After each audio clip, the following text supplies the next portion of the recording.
Yan mga lods, pasimbola naman tayo. Ano? Sa pagkasimbola naman mga lods, unahin natin yung pinaka dulo natin tinanggal sa disassemble kagaya kanina. Yan.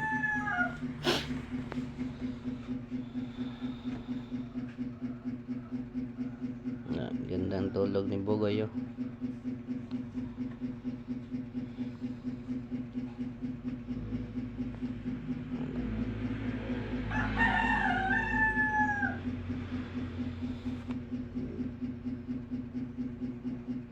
Yan pa ba yung babayaran mo na 500?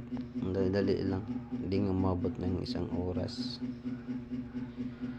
Linis, disassemble hanggang linis hanggang assemble, hindi yan abot sa oras.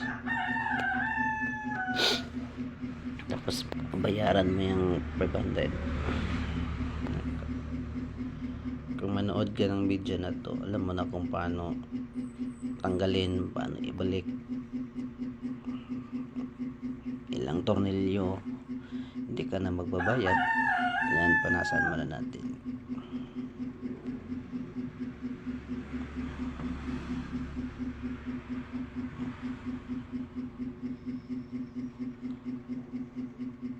Bilis-bilisan na natin mga lods, baka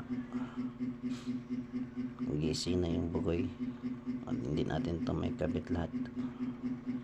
Yan, kung ano yung pinakadulo natin tinanggal kanina, yan yung pinakauna natin ibalik sa assemble. Di ba ang pinaka last natin tinanggal yung pan, yan yung ibabalik natin ngayon, pinakaunang ibalik natin. Punasan muna natin yan, pan at saka yung pom, yung pom. Ayan,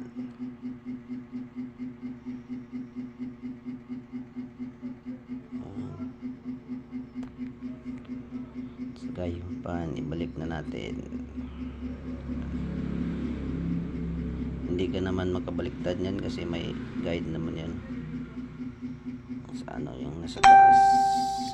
Yan,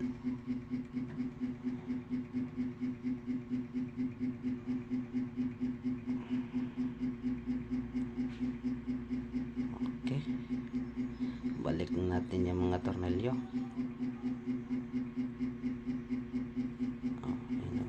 Ikot na ikot.